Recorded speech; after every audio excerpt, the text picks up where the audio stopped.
So in the talk you mentioned the triangle of safety. How it seems like that's a great way to manage kind of this situation. How does that all work? Well, I think that's applicable actually, Tim, in many situations. Probably could be useful in the clinic if somebody's bringing their family member in.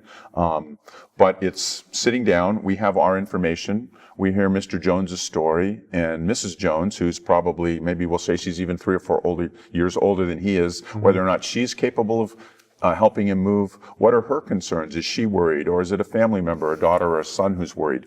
And getting that information together and then working as a group to try to find where's a medium where we can all agree. It's not us, you or me with the family ganging up on the person. Right. And it's not us in alliance with the patient saying, well, your family doesn't matter. It's including everybody in that. Right.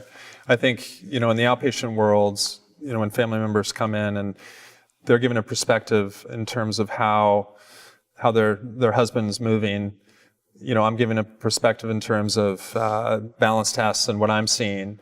And I think you're right, it's not trying to gang up on the patient or client, but just helping them see what we're seeing. Mm-hmm. And that seems to be a good way to go. Right. Tim, what do you use in the clinic? What do you find helpful for people?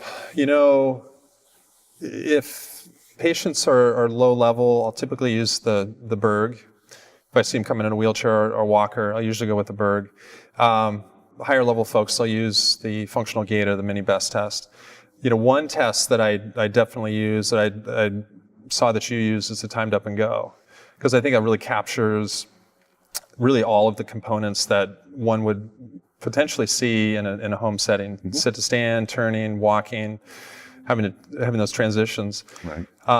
And I've used the cognitive, the dual task as well as the manual task. Seems like that's perfect for your environment as well. Right. What's helpful when we do these, and if the family's in the clinic, that's good, or I'm almost always visit with a caregiver at home, because when I'm not there, someone's there helping with care and overseeing what's going on and assessing, seeing what changes are happening. If they can see this, and again, that helps with that triangle of safety of our collaboration with patient and family, because if we all see where the problem is, it's harder to deny that there's a problem.